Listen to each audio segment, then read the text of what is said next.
Shalom bien-aimés dans le Seigneur. Que la paix du Seigneur soit avec vous et que l'Éternel garde la maison de tout un chacun. Nous sanctifions le nom de Dieu.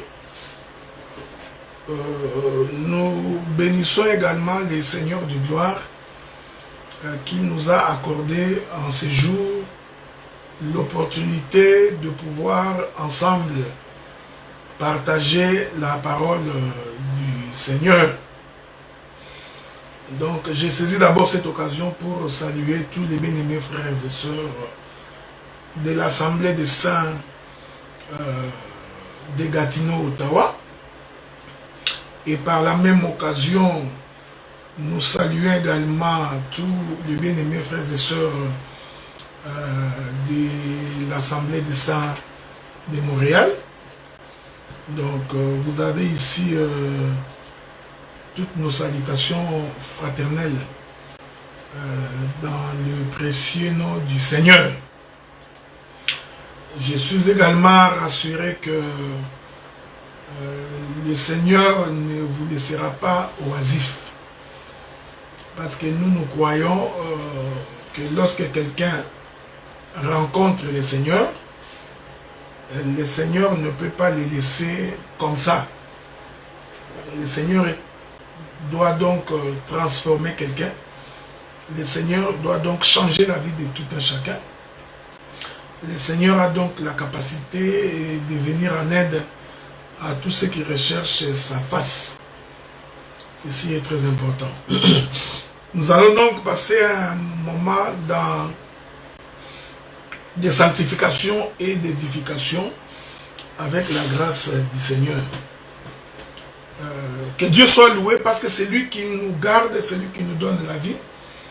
Il est le Dieu qui nous protège. Et si nous existons aujourd'hui, si nous avons la capacité de nous émouvoir, si nous avons la capacité d'être ce que nous sommes, nous croyons que c'est à cause de ce que Jésus fait avec nous. La Bible dit qu'est-ce que l'homme a qu'il n'ait reçu de la part du Seigneur. Donc l'homme n'est que ce que Dieu a voulu qu'il soit. Ainsi par conséquent, un homme ne peut pas être orgueilleux. Un homme ne peut pas avoir une haute opinion de lui-même, seulement s'il comprend que c'est Dieu qui a fait en sorte qu'il soit ce qu'il est. Nous, comme vous savez, donc je profite de l'occasion, donc nous avons deux assemblées. Donc nous avons une assemblée à Montréal. Voilà pourquoi j'ai toujours demandé à tous les bien-aimés frères et sœurs qui sont à Montréal, donc tous ceux qui veulent connaître la parole et qui veulent sonder les profondeurs de Dieu, de nous joindre dans l'Assemblée des Saints de Montréal, 96-97 boulevard Saint-Laurent, et premier niveau, local 103. Et ceux qui sont dans la contrée de Gatineau, Ottawa, donc nous sommes au 1089, rue Saint-Louis, donc dans la ville de Gatineau. Voilà, donc aujourd'hui nous voulons parler les fils d'un père inconnu. J'ai toujours dit et j'ai toujours répété que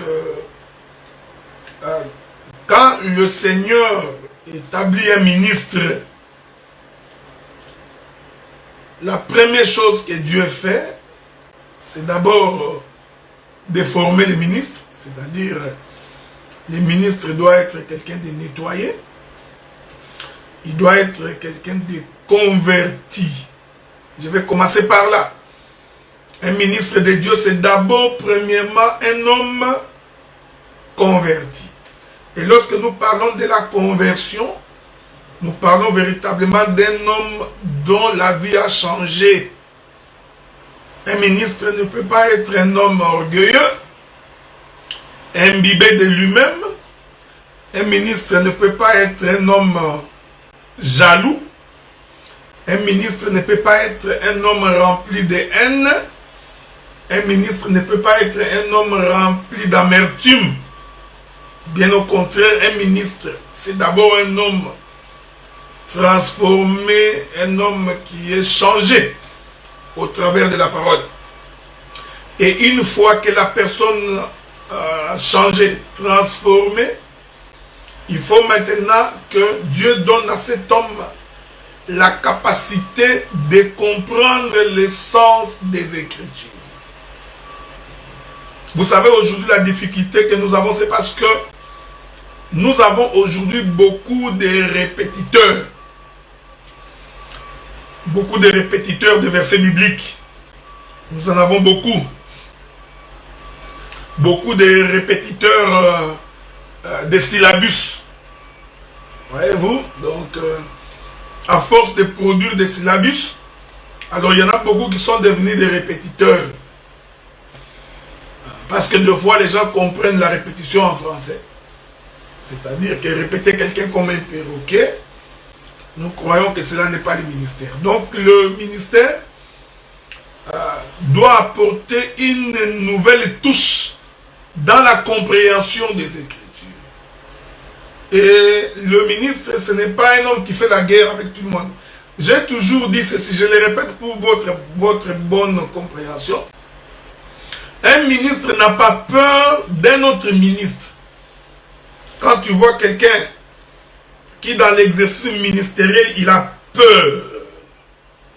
Il a peur qu'il soit nombreux dans les champs. Comprends qu'il n'a pas le ministère.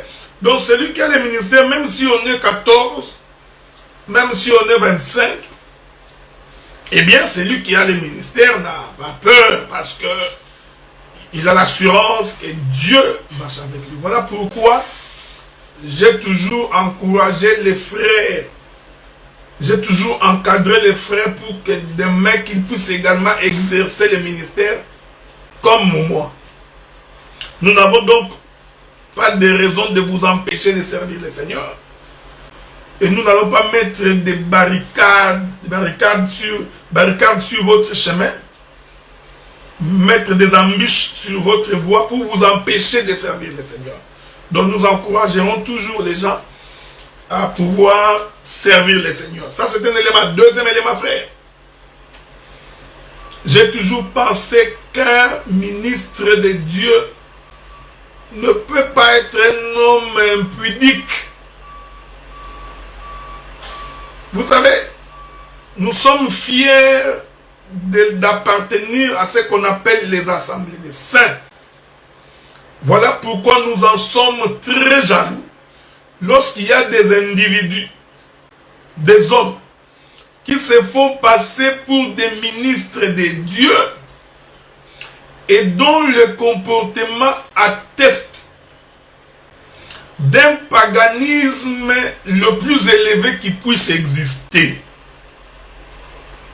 Donc, quelqu'un ne peut pas prétendre qu'il est ministre de la parole et qui passe son temps à se prostituer, qui passe son temps à courir derrière le jeune soeur, qui passe son temps à courir derrière les jupons.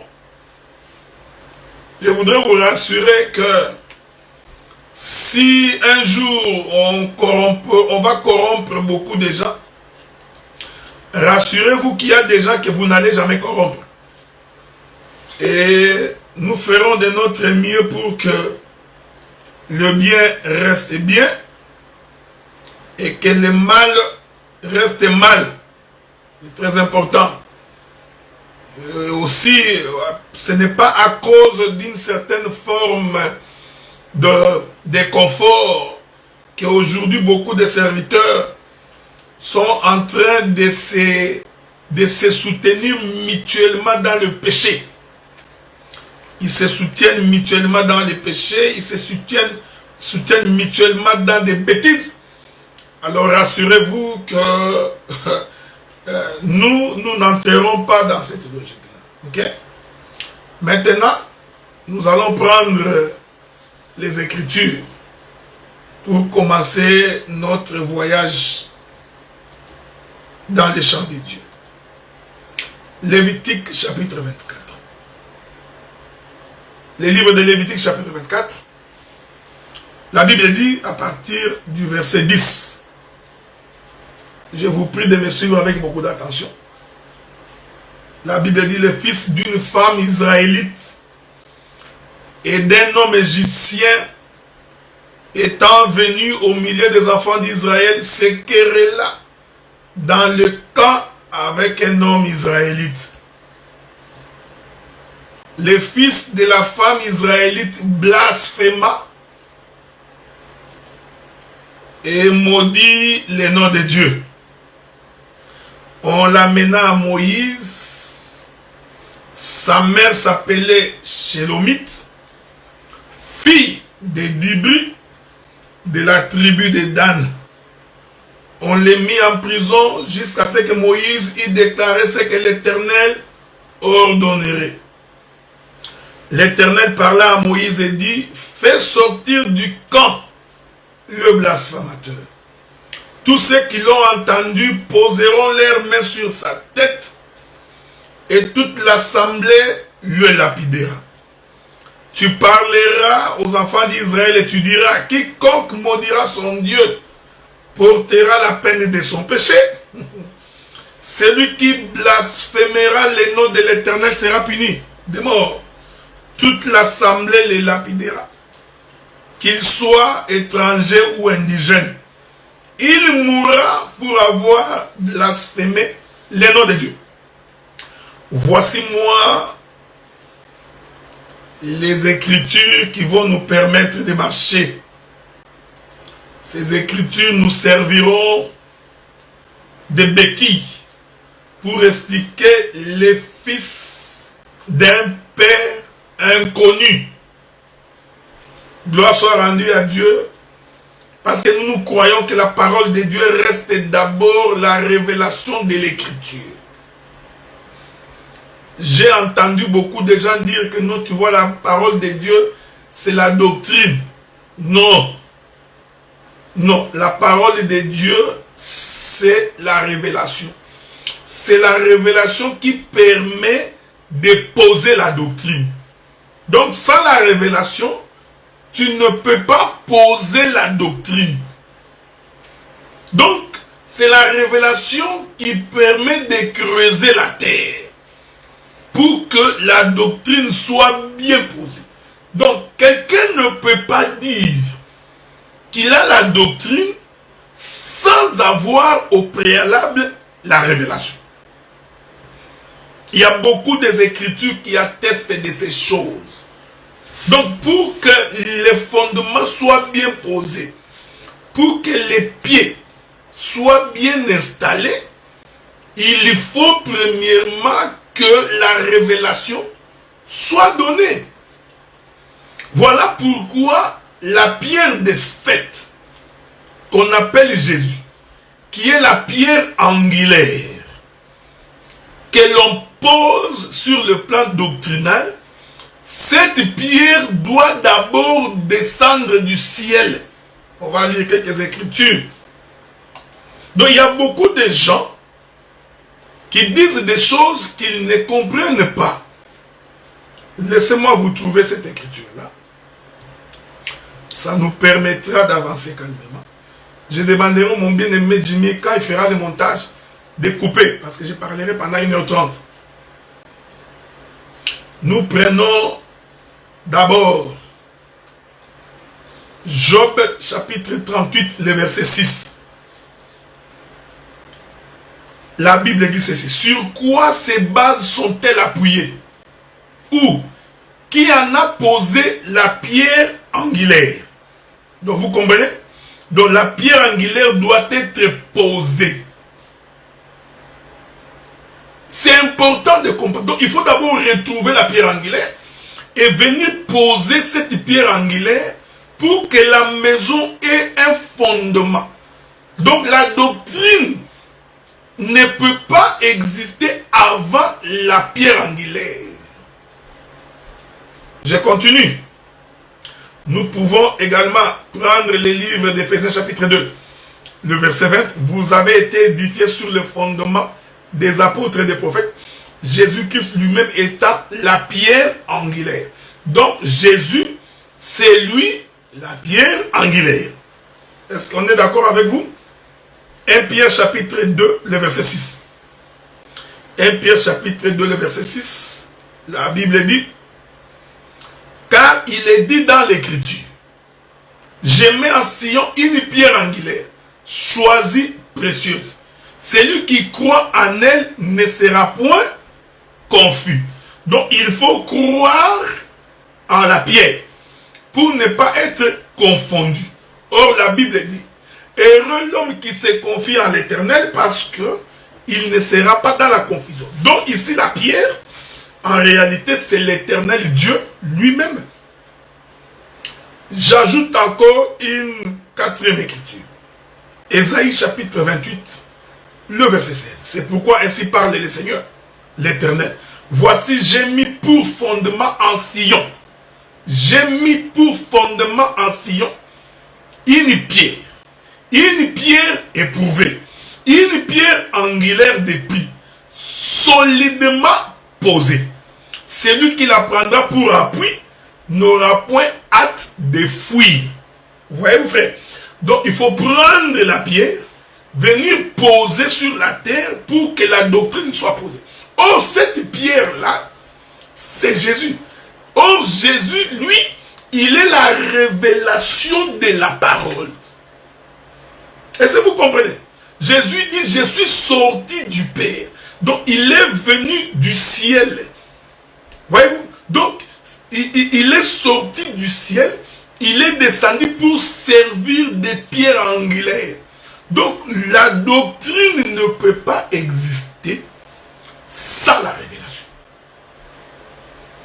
Donc, vous voyez, tous ces gens qui sont en train de critiquer les prédicateurs qui ont la révélation, c'est de la jalousie pure et simple. Quand tu vois un prédicateur commencer à dire, oh non, tu vois, lui c'est beaucoup de révélations, il ne respecte pas la doctrine. Non, c'est un ignorant. Celui qui dit comme ça, soit qu'il est jaloux, soit c'est véritablement un ignorant qui ne comprend pas les choses de Dieu. Donc la doctrine ne peut pas être posée sans la révélation. La pierre de fait est descendue du ciel. On vient donc la poser sur la terre pour servir des doctrines. Est-ce que vous comprenez? C'est pourquoi Jésus a dit, je suis le véritable pain descendu du ciel. Voyez-vous? Donc il est descendu du ciel pour servir de fondement. Voilà pourquoi un ministre, c'est quelqu'un qui doit premièrement avoir la révélation de l'écriture. Sans quoi il va être comme tout le monde. Or, pour avoir la révélation de l'écriture, il faut que tu montes au sommet de la montagne. Voyez-vous? Donc la révélation vient du sommet de la montagne. Il faut aller récupérer cette révélation en haut et venir descendre avec pour la poser comme l'élément de la doctrine. C'est pourquoi quand quelqu'un a la révélation, il a ainsi la capacité de bien poser la doctrine. C'est pourquoi vous posez des questions à des gens. Pourquoi tu ne fais pas ceci? Il dit, parce que tout le monde m'a dit qu'on devrait.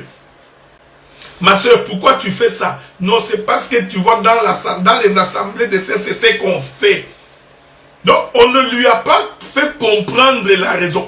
On ne lui a pas fait saisir la révélation de ce qu'il est en train de faire. Voilà pourquoi il répète par habitude, par coutume. Voyez-vous? Donc, c'est pourquoi tout le monde est emballé sans comprendre l'essence des Écritures. Retournons maintenant. Parce que Lévitique chapitre 24, verset 10 au verset 16 est une révélation. Cette écriture ici cache les mystères de la parole. La Bible dit, la fille d'une femme israélite et d'un homme égyptien, étant venue au milieu des enfants d'Israël, se querella dans un camp avec un homme israélite. Regardez le verset 11. Le verset 11 dit, le fils de la femme israélite blasphéma et maudit le nom de Dieu. On l'amena à Moïse. Sa mère s'appelait Shélomite. Vous voyez? Donc, la maman de cet homme était connue. Le verset 10 dit que son père était un Égyptien. Mais on ne précise pas quel est cet Égyptien. Voilà pourquoi nous croyons que cet évangile que nous portons, cet évangile de la révélation, a la capacité de découvrir qui est le père de cet homme. Tu vois, frère? Quel est son nom? Nous donnerons le nom de son père. Mais ce que j'aime ici, c'est que le prophète Moïse, dans Lévitique chapitre 24, précise les noms de sa mère. Donc, nous sommes rassurés que la maman de cet homme est connue. Mais or, vous savez, frère, qu'en Israël, la semence est portée par le père. Donc, la descendance s'obtient par le père. Mais ici, on cite les noms de sa maman, mais le nom de son père n'est pas connu. Mais on prétend que c'est un Égyptien. Bon, nous allons faire une très bonne marche dans les Écritures. Cela veut dire que quand Israël était sorti de l'Égypte, parmi les gens qui étaient ensemble, il y avait aussi des Égyptiens. Donc nous comprenons que cette femme ici, Shélomite, son mari n'était pas juif. Son mari n'était pas israélite.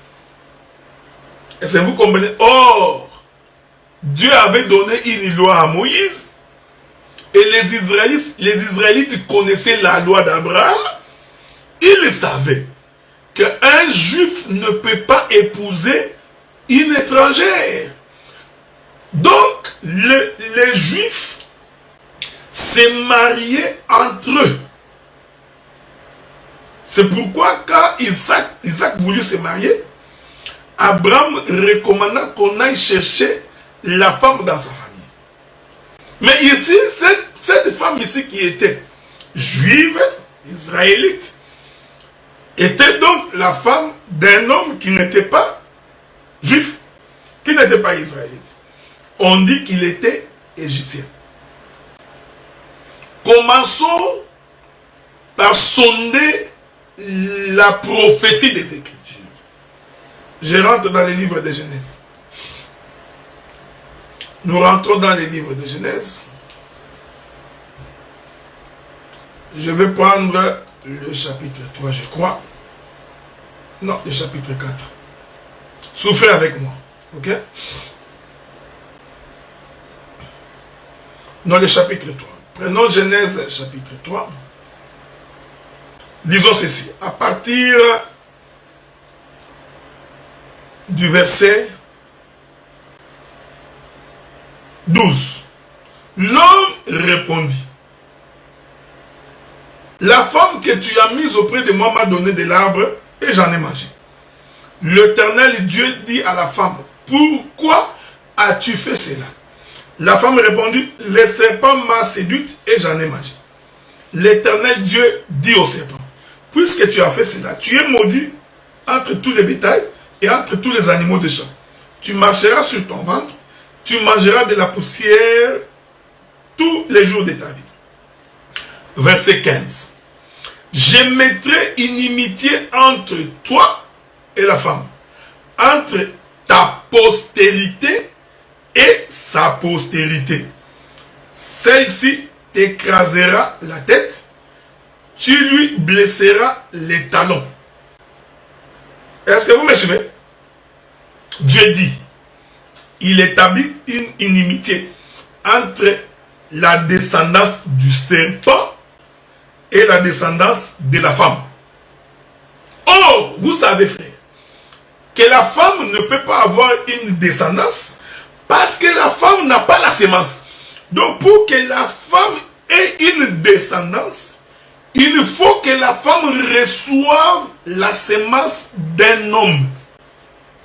Donc, pour que nous parlions de la descendance d'une femme, il nous faut un mari, il faut un père. Suivez-moi bien, suivez-moi attentivement. Donc, cette écriture est contradictoire à l'ordre naturel des choses. Parce que la femme n'a pas de postérité. La femme n'a pas d'héritage. La femme ne peut pas avoir un héritier. Parce que la femme n'est pas porteuse de la sémence. Je veux que vous me suivez bien. Donc, quand le Seigneur dit à la femme que j'établis une inimitié entre ta postérité, à toi la femme, avec la postérité du serpent, il se pose un grand problème parce que pour que la femme ait une postérité, il faut qu'un homme aille vers la femme. C'est ainsi que vous comprendrez le verset 16 de Jean chapitre 3.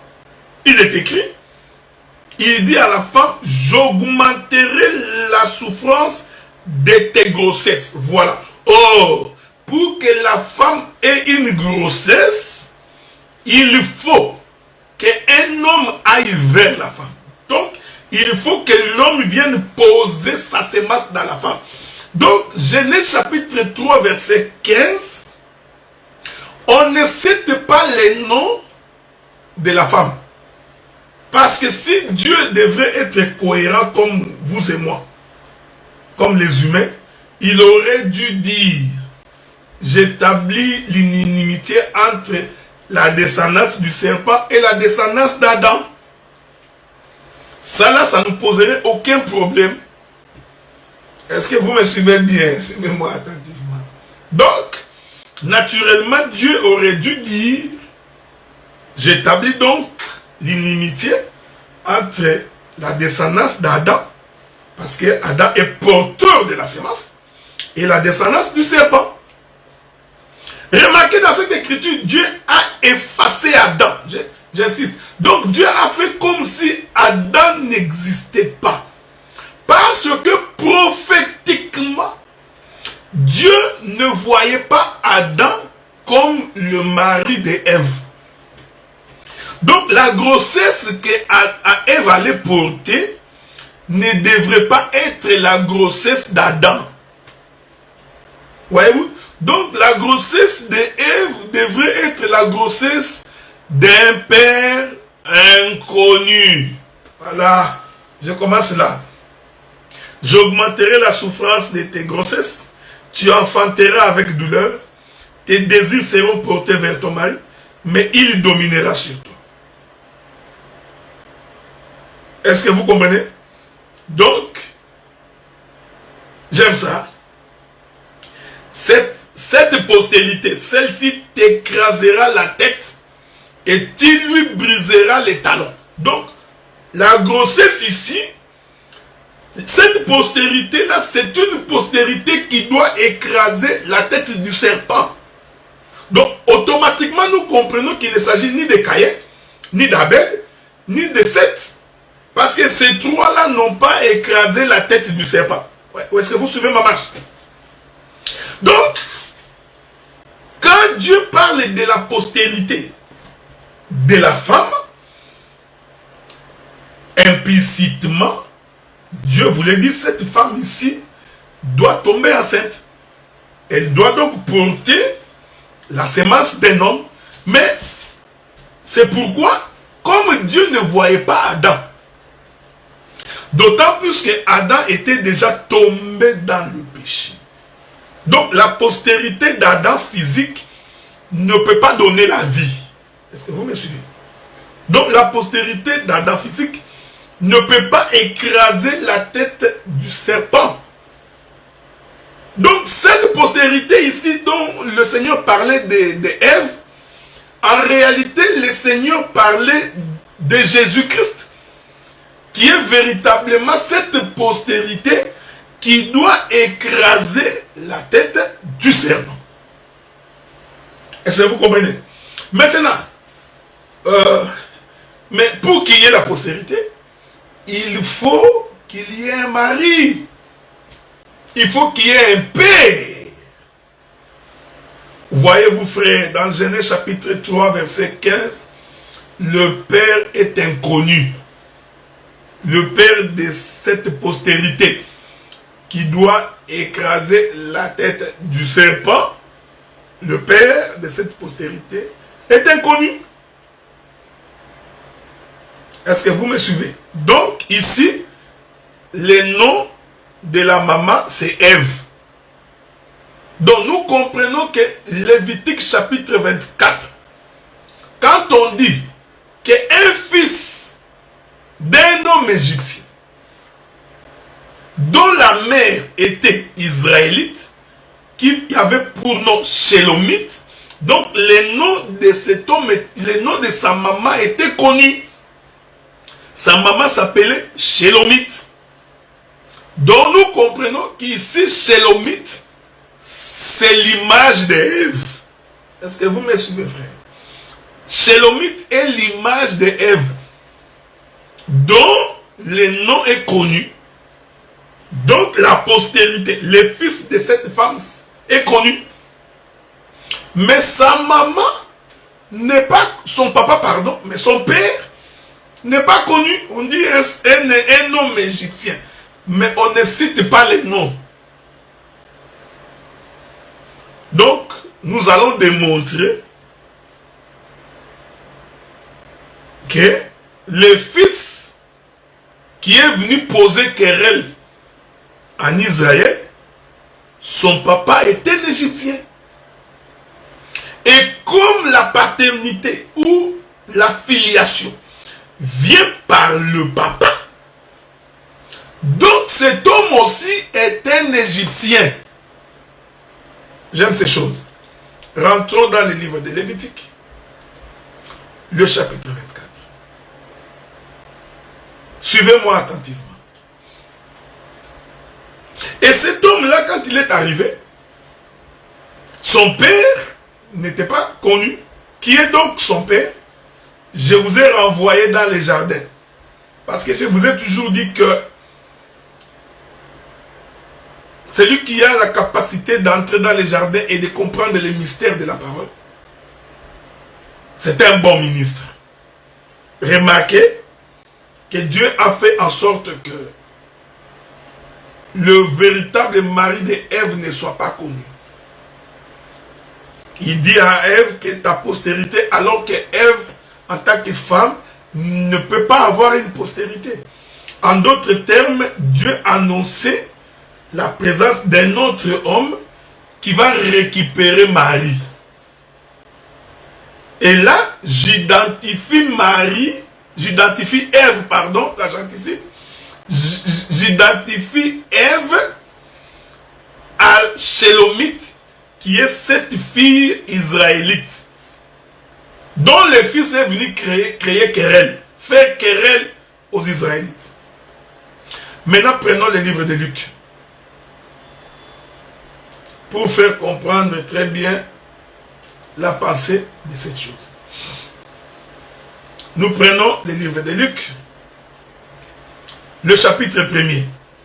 Lisons le verset 26. La Bible dit ceci.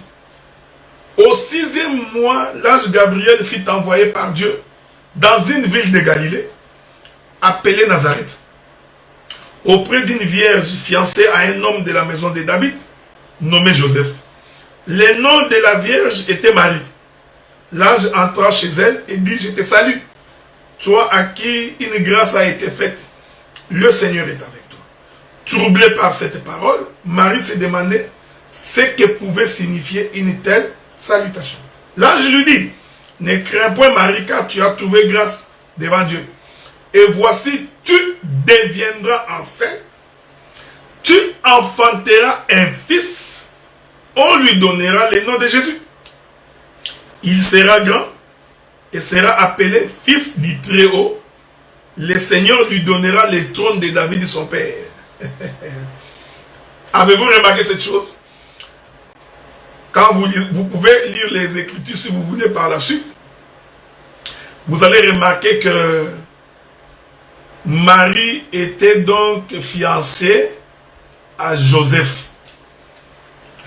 Donc les Écritures ne se contredisant pas, quand la Bible dit que Marie était fiancée à Joseph, ne vous en faites pas.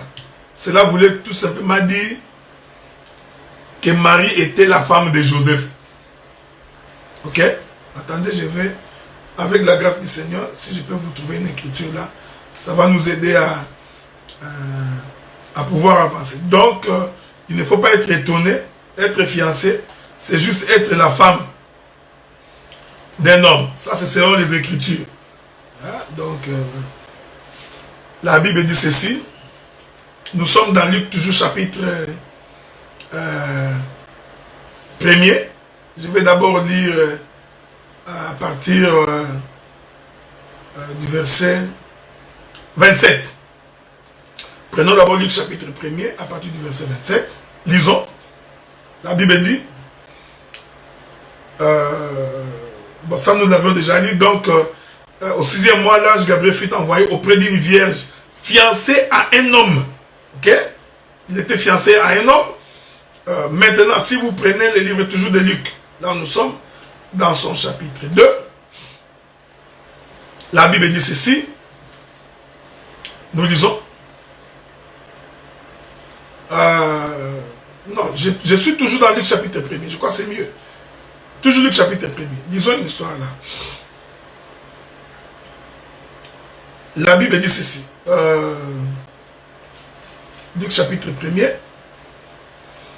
Je cherche l'écriture où l'ange est apparu à Joseph. Il dit à Joseph,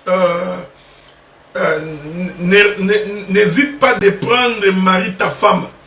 C'est cette écriture-là que je suis en train de chercher, mais que je n'ai pas encore trouvé. Donc, il dit à Joseph, n'hésite pas de prendre Marie ta femme, alors que le verset, Luc chapitre 1er, verset 26, dit que Marie et Joseph étaient des fiancés. Donc, mais l'ange vient préciser que, en réalité, de ne pas renvoyer Marie, qui est sa femme, parce qu'il est inconcevable que quelqu'un qui n'est pas la femme de quelqu'un qui soit renvoyé. Parce qu'on ne peut pas renvoyer quelqu'un si d'abord préalablement on n'est pas marié, ok? Donc, c'est cette écriture-là que je suis en train de chercher. Mais quand je la trouverai, je reviendrai. Voilà. Matthieu chapitre 1er, verset 20. Matthieu chapitre 1er, verset 20. La Bible dit, comme il y pensait, voici un ange du Seigneur lui apparut en songe et dit, Joseph, fils de David, ne crains pas de prendre avec toi, Marie, ta femme. Vous voyez, frère, Luc dit, ils étaient fiancés, mais Matthieu, il ne dit pas fiancé. Il dit, ne crains pas de prendre avec toi, Marie, ta femme, car l'enfant qu'elle a conçu vient du Saint-Esprit. Est-ce que vous me suivez, frère? Donc, Marie, en réalité, était la femme de Joseph. Je voudrais vous rappeler que nous sommes en train de sonder les profondeurs de Dieu. Nous ne prêchons pas la rousse. Nous ne prêchons pas les choses du monde. Nous ne faisons pas du wenge. Nous ne prêchons pas, nous ne faisons pas de polémiques. Est-ce que vous comprenez? Donc, nous venons présenter la perfection des Écritures. Donc, nous ne venons pas ici faire du spectacle. Moi, je ne suis pas un comédien. Je ne suis pas ici pour amuser les jeunes filles du roi. Non. Nous venons pour expliquer les profondeurs des Écritures. Luc dit que Marie et Joseph étaient fiancés. Matthieu vient préciser que non, ils étaient mari et femme. Est-ce que vous comprenez? Donc Marie était la femme de Joseph. C'est Matthieu chapitre 1er, le verset 20, qui le dit clairement. Mais étonnamment, nous allons voir que Marie va tomber enceinte d'un père inconnu. La Bible dit que Joseph ayant constaté que Marie était enceinte, il voulait rompre discrètement cette relation. Donc, cela veut dire que Marie est tombée enceinte, mais dont la semence n'était pas de Joseph. Donc, Jésus qui naît ici, naturellement, son père est un inconnu. Est-ce que vous me suivez, frère? Le père de Jésus était un inconnu. Parce que la grossesse de Marie, le père n'était pas connu. Donc Joseph, lui, ne connaissait pas comment cet enfant, comment ma femme est tombée enceinte. Donc il y a eu quelqu'un qui est passé et qui a engrossé Marie. Je voudrais que vous me suiviez bien parce que je suis en train d'expliquer Lévitique chapitre 24, le verset 10. Mon bien-aimé Dr. Guy Roger Bassafoula, merci de te voir en ligne. Je donne l'écriture de base pour que tu viennes, tu puisses nous rejoindre. Lévitique chapitre 24, verset 10 au verset 16. Un homme est venu au milieu des enfants d'Israël. La Bible dit que sa maman était israélite, mais le nom de son père n'est pas connu. On dit un homme égyptien. J'ai dit entre guillemets. Dans cet évangile, nous expliquons pourquoi le nom de cet homme n'était pas cité. Pourquoi on a tué le nom de cet homme égyptien. Et pourquoi est-il égyptien? Vous comprenez? Donc ici, quand on dit qu'il est égyptien, cela veut dire qu'il ne faisait pas partie, mon bien-aimé, que Dieu te bénisse, il ne faisait pas partie des Israélites. Donc par rapport aux Israélites, l'Égyptien c'est un étranger. Est-ce que vous me suivez? Et l'écriture dit que son père était inconnu. Et nous disons que cette écriture de Lévitique 24 cache un caractère prophétique que je suis en train d'expliquer maintenant. J'ai dit que le nom de la maman était connu. La maman s'appelait Shélomite. J'ai identifié Shélomite à Ève. J'ai dit que Ève, son nom était connu. Mais Dieu a dit à Ève que ta postérité écrasera la tête du serpent. Je vous ai fait comprendre qu'une femme n'a pas de postérité. Ça n'existe pas naturellement. Donc si nous voyons une femme avec une postérité, nous comprenons qu'un homme est passé là-bas. Donc parce qu'il n'y a qu'un homme qui peut donner la sémence à une femme. Donc la postérité n'est pas pour la femme, mais la postérité est pour l'homme. Donc Genèse chapitre 3 verset 15, le nom de la personne qui devrait engrosser Ève pour qu'il y ait une postérité capable d'écraser la tête du serpent, cet homme-là, son nom n'est pas révélé. Dieu avait caché cela et il nous a donné la capacité maintenant de comprendre les noms. Qui est ce père-là? C'est pourquoi je suis allé maintenant toucher Marie. Je vous ai fait comprendre que les gens de la ville pensaient que c'est Joseph qui était le père de Jésus. Alors qu'en réalité, le père de Jésus était un inconnu. Donc Jésus, c'est le fils d'un père inconnu. Est-ce que vous comprenez? Donc, mais les gens de la ville pensaient que c'est Joseph qui est son père. Mais lui-même, Joseph, savait que non, je ne suis pas le père de Jésus. C'est pourquoi, frère, vous allez remarquer. On a cité le nom de Joseph jusqu'à l'âge de 12 ans de Jésus. Hein? Nous allons entendre le nom de Joseph pendant la naissance de Jésus. Jusqu'au jour où Jésus est allé au temple.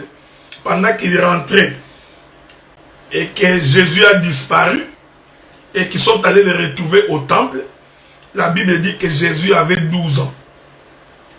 C'est seulement pendant ce laps de temps qu'on parle de Joseph. Après 12 ans, on n'a plus parlé de Joseph. En fait, Jésus n'a jamais fait allusion à Joseph. Est-ce que vous me suivez, frère? Vous avez remarqué que tous les ministères de Jésus, Jésus au moins faisait allusion à sa mère.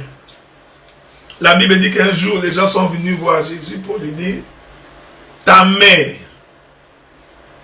et tes frères. J'aime ça. Je ne sais pas si je peux vous trouver cette écriture-là. Est-ce qu'on peut trouver cette écriture-là? Alors cherchez l'écriture-là. Si on peut trouver cette écriture-là, ça sera une très bonne chose. Ah, je suis en train de chercher cette écriture-là. Souffrez. Hein? Voilà, je suis dans Matthieu chapitre 12. Matthieu chapitre 12, verset 46. La Bible dit ceci. Comme Jésus s'adressait encore à la foule, sa mère et ses frères. Voyez, frère, on ne cite pas son père. Est-ce que vous remarquez? Je pourrais vous multiplier des versets. On dit, sa mère et ses frères qui étaient dehors cherchèrent à lui parler. Tu peux ajouter le verset 47, Matthieu chapitre 12, verset 47. L'écriture dit, quelqu'un lui dit, voici ta mère et tes frères sont dehors, ils cherchent à te parler. Donc, voyez frère, donc on ne parle pas de son père. Donc on ne parle pas de Joseph. Je voudrais ici scandaliser quelqu'un. Hein? Si on peut parler le langage des humains. Donc, la maman de Jésus, Marie, c'était une prostituée. Pendant qu'elle était avec Joseph, son mari, selon Matthieu chapitre 2. Pendant qu'elle était avec Joseph, son mari, elle est tombée enceinte de quelqu'un, un inconnu. Donc, vous comprenez? Donc, Jésus, c'est un enfant bâtard. J'aime ces choses. Sois pas fâché. C'est une façon de parler. Parce que l'enfant bâtard, c'est l'enfant dont le père n'est pas connu. Vous comprenez? Pour le commun des mortels, quand le papa n'est pas connu, donc cet enfant-là, c'est un enfant bâtard. Hein? Donc, donc, c'est pourquoi tous les ministères, on faisait référence à sa mère, la maman de Jésus. Même quand ils se sont retrouvés sur la croix, voyez-vous, c'est toujours sa mère. Il dit, mère, voici ton fils, fils, voici ta mère. Qu'est-ce qui était devenu Joseph? Nous ne savons pas. Est-ce que vous comprenez? Regardez, donc le papa de Jésus était un inconnu. Donc, Lévitique chapitre 24.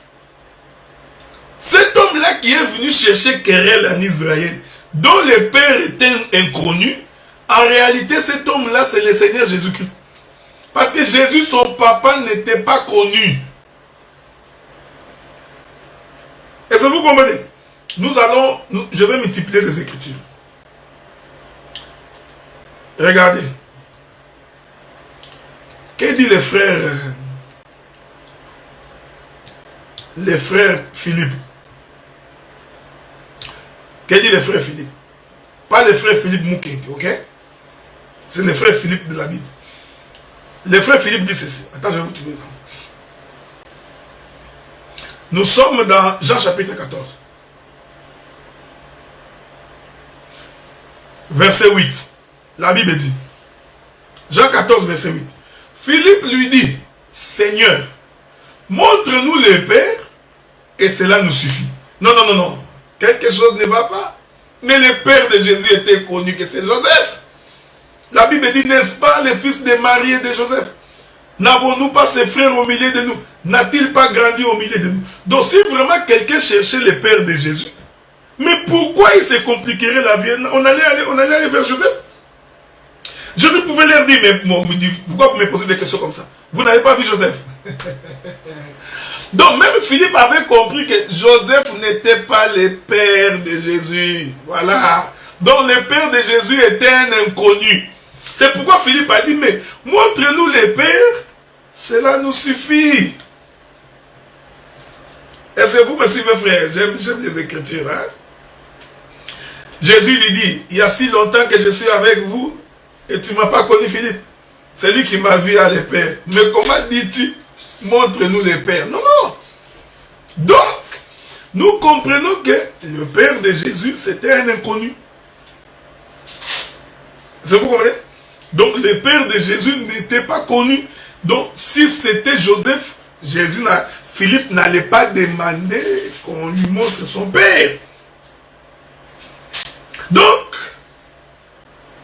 Jésus, si on peut utiliser le langage des humains, c'est un enfant bâtard. C'est pas impoli ce que j'ai dit. Hein? Donc, j'ai dit, c'est le langage des humains. Parce qu'un enfant bâtard, c'est lui dont le père n'est pas connu. Donc, Jésus, je vais prendre le livre de... Regarde un peu.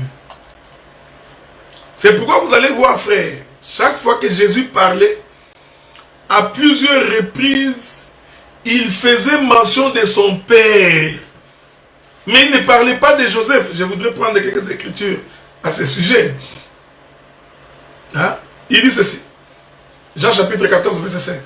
Thomas lui dit, Seigneur, nous ne savons où tu vas. Comment pouvons-nous en savoir les chemins? Jésus lui dit, je suis le chemin, la vérité et la vie. Nul ne vient au Père que par moi. Si vous me connaissiez, vous connaîtriez aussi mon Père. Suivez-moi bien, frère. Pour connaître un fils, il faut premièrement connaître son Père. Donc, c'est la nature du Père qui nous permet de comprendre le Fils. C'est pourquoi le comportement du Fils reflète la nature du Père. Jésus disait, je ne fais que ce que j'ai vu mon Père faire. Est-ce que ça vous arrive? Que cela vous arrive parce que nous sommes en train d'expliquer les Écritures. Ok? Donc je ne suis pas ici pour parler des uns comme des autres. Non, non, je ne passe pas mon temps dans ces choses-là, frère. Je ne passe pas mon temps ici pour raconter les fables, raconter les légendes, les Mikombe, les démons, un croco à l'ouose. Non, non, je n'ai pas ce temps-là, frère. Vous savez, vous permettez que quelqu'un m'a posé une question. Vous savez, quand on est serviteur de Dieu, quand on dit que l'Éternel partage sa gloire avec ses serviteurs, ce ne sont pas les affiches.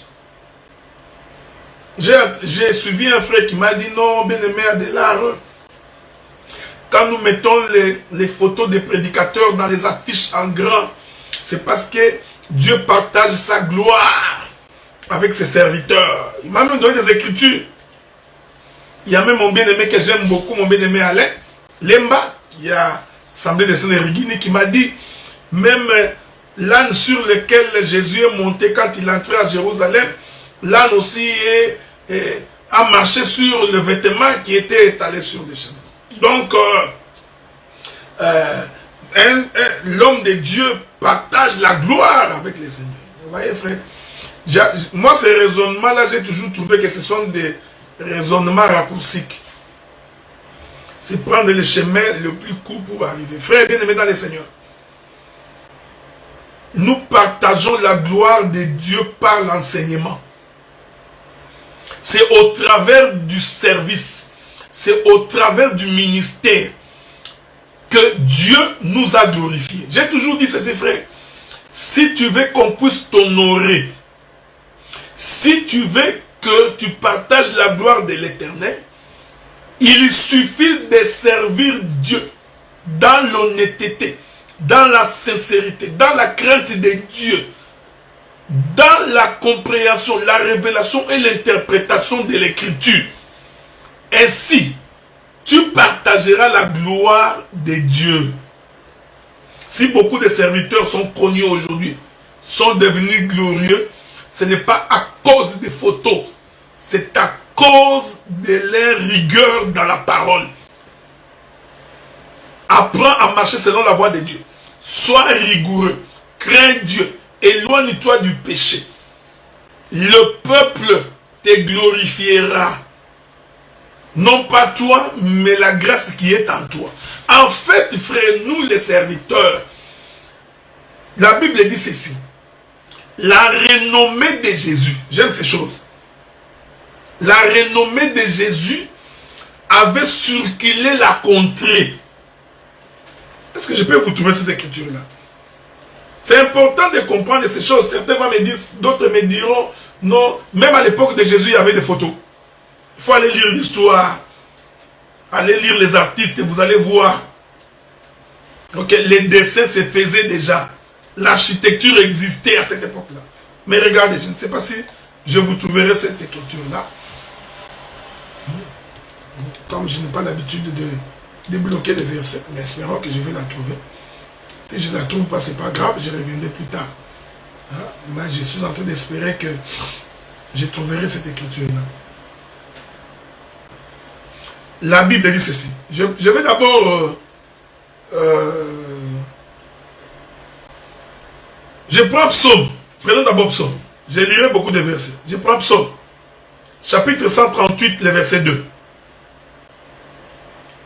L'Écriture dit ceci. Je me prosterne devant ton saint temple. Je célèbre ton nom à cause de ta bonté et de ta fidélité. Car ta renommée s'est accrue par l'accomplissement de tes promesses. Donc, quand Dieu accomplit les promesses faites au travers de notre Père Abraham, ainsi l'Écriture dit, sa renommée s'est accrue. Je peux ajouter, ajoutons d'autres Écritures, si vous voulez. Matthieu chapitre 1er, le verset 28. Écoutez ce que la Bible dit. Sa renommée s'est répandue aussitôt dans tous les lieux environnants de la Galilée. Je vais ajouter, il ne faut pas vous fatiguer des Écritures, on en a beaucoup. Luc chapitre 4, verset 14. Luc chapitre 4, verset 14. Je vais lire pour vous. Jésus, revêtu de la puissance du Saint-Esprit, retourna en Galilée et sa renommée s'est répandue dans tous les pays d'alentour. Il enseignait dans les synagogues et il était glorifié par tous. Voyez-vous, frère, celui qui cherche la gloire et qui voudrait qu'il soit glorifié de la part de l'Éternel, frère, c'est par l'enseignement et par la main de Dieu qui est sur toi. Si tu es un serviteur qui craint Dieu, qui annonce la parole, qui fait un bon enseignement, qui guérit les malades, qui apporte la solution au problème, la renommée de ce que Dieu fait avec toi va te glorifier. Tu n'as donc pas besoin de photos. Ok? Ça, c'est mon point de vue. Hein? Tu n'as pas besoin. Donc, cet argument-là de non, nous mettons la photo parce que Dieu partage sa gloire avec ses serviteurs, c'est faux. Non, non.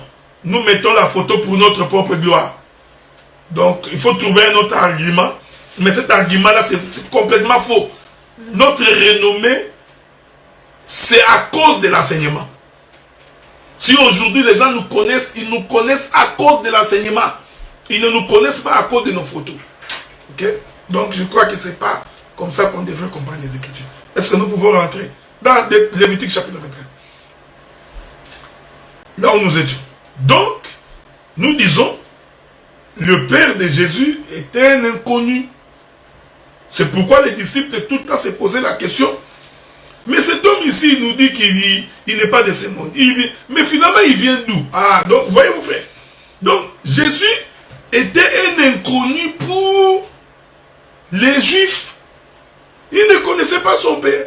Donc, son père était un inconnu. Donc, Joseph n'était pas son père. C'est parce que si Joseph était son père, alors, les gens ne poseraient pas la question. Mais pourquoi il nous parle de son Père? C'est quoi? Jean chapitre 8. Laissez-moi voir cette écriture-là. Jean chapitre 8. Ok? Jean chapitre 8. La Bible dit ceci, souffrez. Je commence par le verset 12. Pour vous attester que les fils de Shélomite, son père était un inconnu. Et que cet homme-là représentait Jésus-Christ. C'est l'image de Jésus. Luc chapitre 8, verset 12. La Bible dit, il est déjà... Oh, j'ai déjà parlé. Jésus parla de nouveau et dit, j'aime Jésus. Je suis la lumière du monde. Celui qui me suit ne marche pas dans les ténèbres. Il aura la lumière de la vie. Là-dessus, les pharisiens lui dirent, tu rends témoignage de toi-même, ton témoignage n'est pas vrai. Jésus leur répondit, quoique je rende témoignage de moi-même, mon témoignage est vrai, car je sais d'où je suis venu et où je vais. Mais vous ne savez d'où je viens, ni où je vais. Vous jugez selon la chair, moi je ne juge personne. Si je juge, mon jugement est vrai, car je ne suis pas seul. Mais le Père qui m'a envoyé est avec moi. Mais les Juifs pouvaient lui poser la question. Ah, c'est Joseph qui t'a envoyé. Hein? On va lui demander la question à Joseph. Non. L'Écriture dit, il est écrit dans votre loi que le témoignage des deux hommes est vrai. Je rends témoignage de moi-même et le Père qui m'a envoyé rend témoignage de moi. Ils lui dirent donc, où est ton Père? Ah, donc vous comprenez? Donc le Père de Jésus était un inconnu. Il lui dit, mais où est ton Père? Jésus répondit, vous ne connaissez ni moi, ni mon Père. Si vous me connaissez, vous connaîtriez aussi mon Père. Jésus leur dit encore, je m'en vais. Vous me chercherez et vous mourrez dans vos péchés. Vous ne pouvez venir où je vais. Donc vous pouvez continuer. Donc, quand vous continuez, la Bible dit ceci. Je prends le verset 24. Jean chapitre 8, verset 24. C'est pourquoi je vous ai dit que vous mourrez dans vos péchés. Car vous ne croyez pas que je sais que je suis. Vous mourrez dans vos péchés. Qui es-tu? Lui dire. Jésus lui a répondu. C'est que je vous dis dès le commencement. J'ai beaucoup de choses à vous dire et à juger en vous. Mais celui qui m'a envoyé est vrai. Et ce que j'ai entendu de lui, je l'ai dit au monde. Il ne comprit point qu'il leur parlait du Père. Avez-vous remarqué?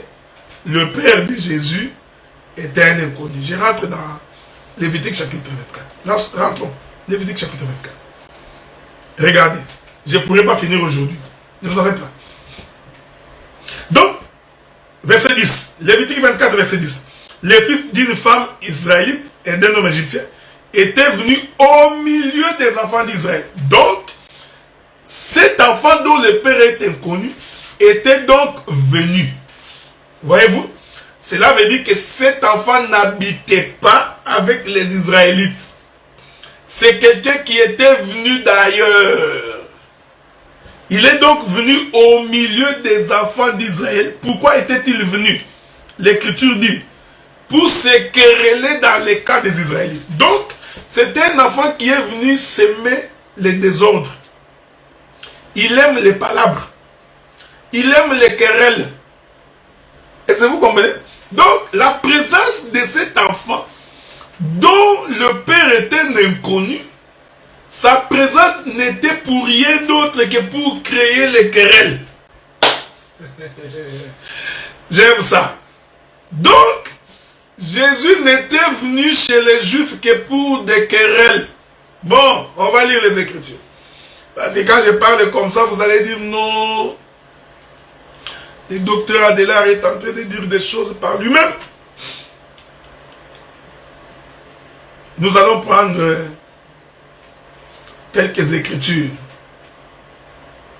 Souffrez, hein? Je suis en train de chercher une écriture pour expliquer la notion de querelle.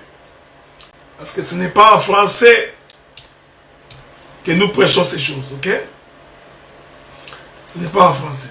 Nous allons prendre les livres de Luc ou Matthieu. Souffrez. Souffrez avec moi, ok? chapitre 2. Luc chapitre 2. Prenez vos Bibles. Nous prenons le livre de Luc chapitre 2. Nous allons lire à partir du verset 22. Quand les jours de leur purification furent accomplis, selon la loi de Moïse, Joseph et Marie les portèrent à Jérusalem pour les présenter au Seigneur. Suivant ce qui est écrit dans la loi du Seigneur, tout mâle premier-né sera consacré au Seigneur.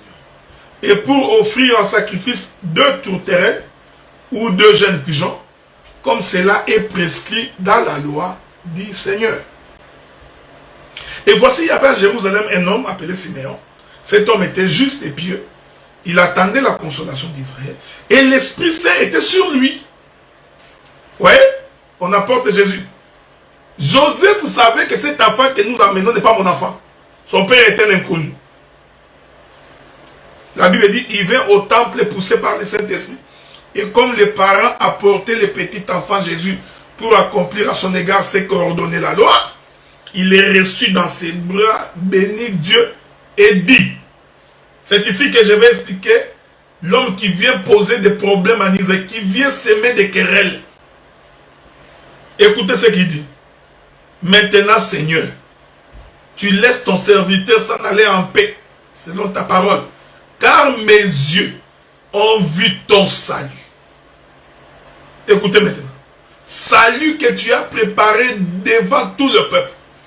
Lumière pour éclairer les nations. Et gloire d'Israël pour ton peuple. Son père et sa mère étaient dans l'admiration des choses qu'on disait de lui. Siméon les bénit et dit à Marie sa mère. Voilà. Il dit à Marie. Siméon n'est pas fou. Il n'a pas dit à Joseph. Parce que Siméon prophétiquement savait que Joseph n'est pas le père de Jésus. Jésus, son père, était inconnu. Il dit, Siméon dit à Marie, sa mère, voici, cet enfant est destiné à mener la chute. Ah, donc c'était un enfant de trouble. C'était un enfant destiné à amener la chute et le relèvement de plusieurs en Israël, à devenir un signe qui provoquera la contradiction. Voilà. C'est un enfant qui va... Il n'y aura que des contradictions. C'est un enfant de querelle. Est-ce que vous me suivez? Donc, ici, cet homme qui vient semer des querelles en Israël, voilà comment j'explique que c'est Jésus. Parce que Jésus, c'était un trouble fait. C'était un homme qui aimait les discussions. Là encore, je vous dis de faire attention. Parce que les querelles ici, on va encore l'expliquer selon les Écritures et non en français. Voilà pourquoi Jésus était tout le temps en contradiction avec les pharisiens.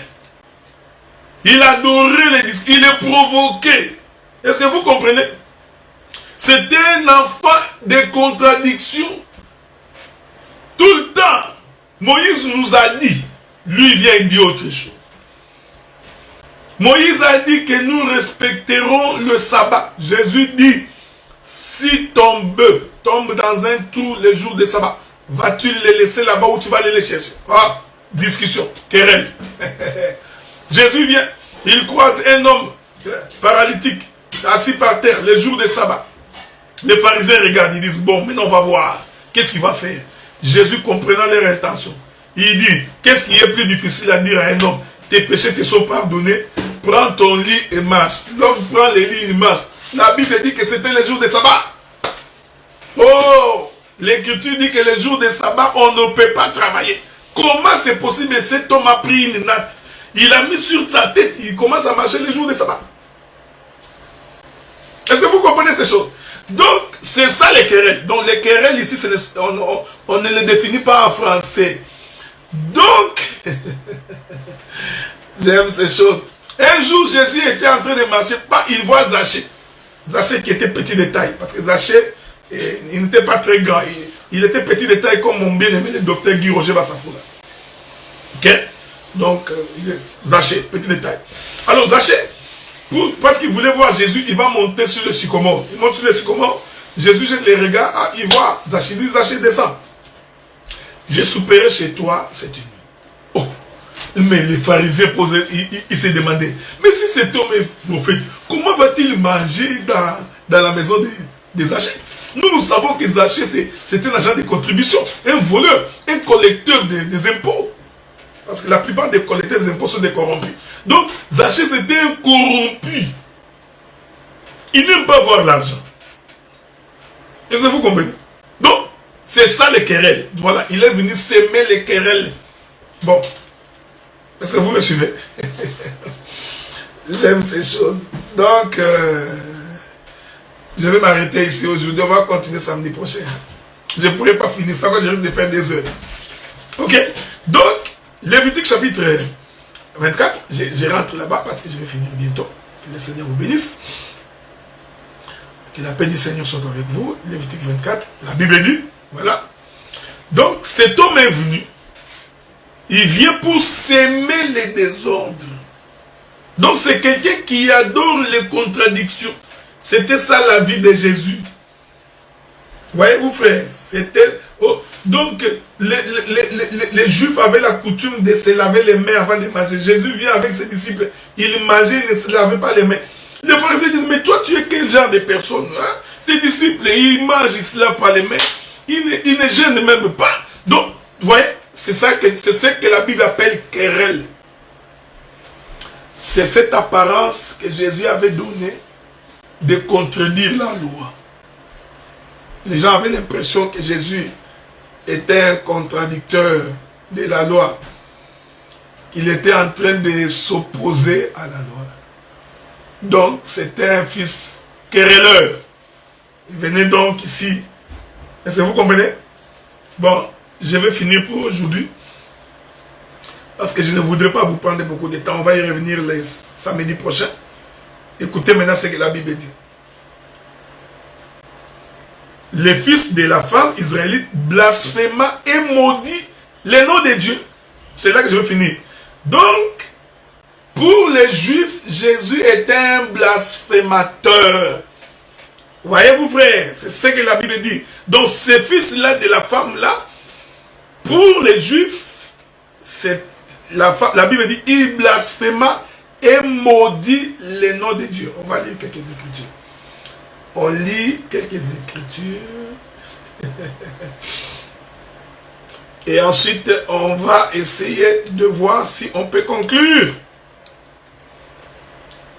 Je vais essayer de vous trouver cette écriture-là, ok? C'est comme je vous ai toujours dit, je n'ai pas l'habitude de bloquer les versets. Mais je peux toujours trouver ces écritures-là. Bon. Je vais d'abord vous donner beaucoup d'écritures. Matthieu chapitre 3. Non, Matthieu chapitre 9, le verset 3. J'ai beaucoup de versets. Hein? Aujourd'hui, je parle calmement parce que j'enseigne. Matthieu 9, verset 3. La Bible dit sur quoi quelques-uns des scribes dirent au-dedans d'eux, cet homme blasphème. Voyez-vous, vrai? Donc, les Juifs ont trouvé que Jésus blasphémait contre le nom de Dieu. Voilà.